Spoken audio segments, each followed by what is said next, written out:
Hello, historians. It's September 23rd, 2021, and today we are going to talk about the Iron Age, ancient Greece, and the Persian Empire. So the Iron Age was a period in human history that started between 1200 and 600 BC. It depends on where the region, because it wasn't all at the same time in different places. It followed the Stone Age and the Bronze Age. Now we're to the Iron Age. And during the Iron Age, people across much of Europe, Asia, and parts of Africa began making tools and weapons from iron and steel. For some societies, including ancient Greece, the start of the Iron Age accompanied a period of cultural decline. The use of iron became more widespread after people learned how to make steel, which is much harder. It's a harder metal. They would heat iron with carbon. The Hittites, who lived in what is now Turkey, may have been the first to make steel. So the Iron Age began around 1200 BC in the Mediterranean region and the Near East, with the collapse of several Bronze Age civilization, including the Mycenaean civilization in Greece and the Hittite Empire in Turkey. Ancient cities, including Troy and the city of Gaza, were destroyed. Trade routes were lost, and literacy declined in the region. The cause for the collapse of these kingdoms isn't totally clear. Some archaeological evidence suggests a succession of severe droughts in the Eastern Mediterranean over a 150-year period, like from 1250 to 1100 BC. And that probably figured prominently in that collapse. We also know there are recorded earthquakes and famines. There is social and political unrest, and there are invasion by nomadic tribes like the Huns and the Mongols that also played a role. Many scholars place the end of the Iron Age at 550 BC, when a Greek guy named Herodotus, who is also known as the father of history, he was kind of the first person who started writing down history, and so we call him the father of history, and he began writing his book, his treatise called the Histories. That makes sense. In Scandinavia, the Iron Age ended with the rise of the Vikings. In Western and Central Europe, another tribe that attacked and took and left. And so Western and Central Europe, the end of the Iron Ages coincides with the Roman conquest of that region. So now Greece, prior to this, had become a major hub of activity and culture in the Mediterranean during the late Bronze Ages. The Mycenaean civilization had a lot of material wealth, or Mycenaean. I've heard it said both ways, but I'm saying Mycenaean because that's how it was said when I was in college learning history. So they're rich from trade. And the Mycenaeans build large palaces and a society with a very strict social hierarchy. But around 1200 BC, Mycenaean Greece collapsed. Greece entered a period of turmoil. It's sometimes called the Greek Dark Ages. Few artifacts or ruins remain from that period, which went on for about 300 years. I think that's a pretty long time in human terms because, like our country's been around for not even 300 years yet, just 200 and some years. So long time for these dark ages. And archaeologists having trouble with my mouth today, believe that there was a period of famine because the Greek population numbers just drop like crazy during this time. Major cities, except for Athens, which remained, were abandoned, just left empty. Urban societies begin to splinter. People move into the countryside, and there's more focus on raising livestock. So by the late Iron Age, the Greek economy begins to recover, and Greece enters its classical period. And classical Greece is that era of cultural achievements that Greece is known for. The building of the Parthenon, the writing and performing of Greek drama, the writing of the great philosophers like Socrates. So the classical period also brought political reform and introduced the world to this new system of governing that was known as demokratia, which meant in Greek, rule by the people. And of course, that's where we get our word democracy. The Greeks were the first to make this idea of democracy famous, widespread. Not that there weren't democratic governments before that, but the Greeks are the ones that really kind of set the stage for Europe, for democracy to spread in a lot of Europe all the way up through medieval times and into the late Middle Ages and into the Renaissance. And so in the Near East, we have, during the Iron Age, we have nomadic shepherds or pastoralists who raise sheep and goats and cattle on the plateau that began to develop in a new state, a new country that would become known as Persia. And Persia is where modern day Iran is, on the Iranian Peninsula. People in Iran are not Arab in descent like people from a lot of the rest of the Middle East.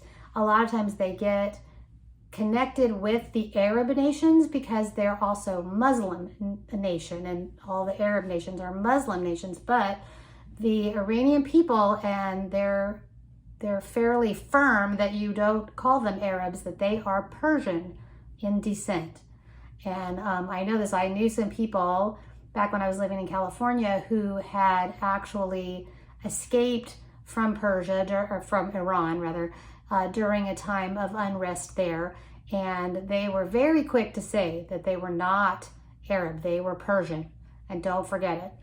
And so the ancient Persians established this empire at a time right around when humans have learned to make steel. And steel weapons are sharper and stronger than any of the Bronze or Stone Age weapons. So the ancient Persians have all these really strong weapons. They also fight on horseback. So that gives them a huge advantage, obviously, over an army on their feet. And they may have been the first civilization to develop a cavalry that wore armor.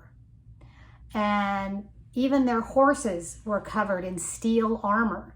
So we don't have any other evidence of another culture doing it before the Persians did, like I said, in the area of Iran, that they were actually outfitting their soldiers in this steel armor.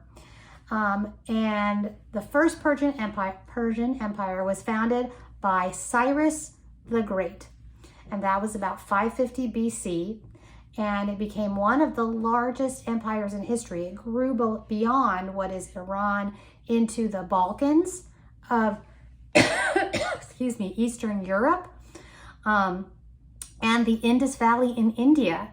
So up into Europe, east into India. So a very, very large, dominant empire, although we don't hear about it like we hear about like the Romans and such. But the Persians had a very large, very advanced empire. So looking at the Iron Age in Europe, just in Europe, life in the Iron Age was mostly rural and agricultural, and iron tools made farming easier. It's an iron plow can cut into hard soil much easier, much more easily. So a group of people called the Celts, C-E-L-T, like Celtic, right? They lived across Europe during the Iron Age, and the Celts were a group of tribes with their origins in Central Europe. They lived in their clans or in small communities, and they all shared a similar language, the Celtic language, which exists today. Religious beliefs, they had the same religion, traditions, and cultures. And it's believed that Celtic culture started to evolve as early as 1200 BC. It's pretty far back. So the Celts migrated throughout Western Europe, including Britain, Ireland, France, and Spain. Ireland is best known for maintaining their Celtic culture.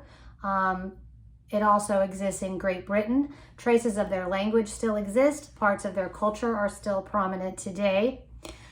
They had hill forts because the ground is hilly there. So they would build what they called a fort, and families lived in these simple round houses made of mud and wood, and they would make the roof out of thatching, which is plant material woven together. And they grew crops. They kept livestock also, goats, sheep, pigs, cows, geese. One of the interesting things found around Northern Europe from the Iron Age are these bodies that are called bog bodies. A bog is an area that's not really a swamp because it's more solid than that, but it's very, very wet. Sometimes they call them a peat bog, and the solid part of the bog is made up of this wet but solid material called peat. And so the people would bury their dead in these peat bogs, and they've become naturally preserved in this peat. And so it's like they're mummified, but without turning them into mummies. They're just buried in this peat. P-E-A-T, by the way. Not P-E-T-E like the short for Peter, but P-E-A-T. And the bogs, like I said, not quite a swamp, a little less wet than a swamp, but definitely what's underneath in the swamp is underneath in the bog too, this peat. So there were found in these bog bodies, Iron Age bog bodies have been found in Denmark and in Ireland, as well as a few other places. So the bog bodies all seem to have one thing in common, at least one thing, besides being human, of course. They all died a brutal death. So there was one guy from a place called Manchester in England. They call him the Lindo Man because that's the area he was found. And he appears to have been hit over the head, had his throat slit, and was whipped by a rope before being thrown into the bog. So, I mean, somebody was not being kind to this man. We don't know if it was in a battle or it was in an individual fight, but that's the bog bodies. Now you know. So maybe you can go, no, never mind. I was going to say something about Halloween, but I'm not going to say anything about Halloween.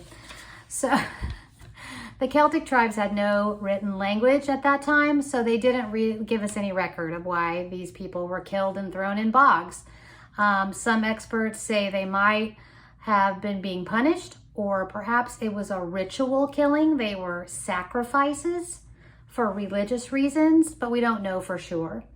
Other Iron Age artifacts that are found are swords and cups and shields buried in these peat bogs. And so they may have been offerings to pagan gods in religious ceremonies led by a group in that region called the Druids. And the Druids, which was kind of a nature religion, and the Druid priests may have been ritually killing these people and burying them. But like I said, the archaeology doesn't tell us for sure, so a lot of this is we hypothesize, we put all the pieces together, and this is the best answer that we come up with. Your homework will be attached to this email. It is due next Thursday the 30th. Homework is always distributed on Thursday, this time by email, and always due on Thursdays. So make sure that you are paying attention to what you have due. And that is all for now. Bye for now.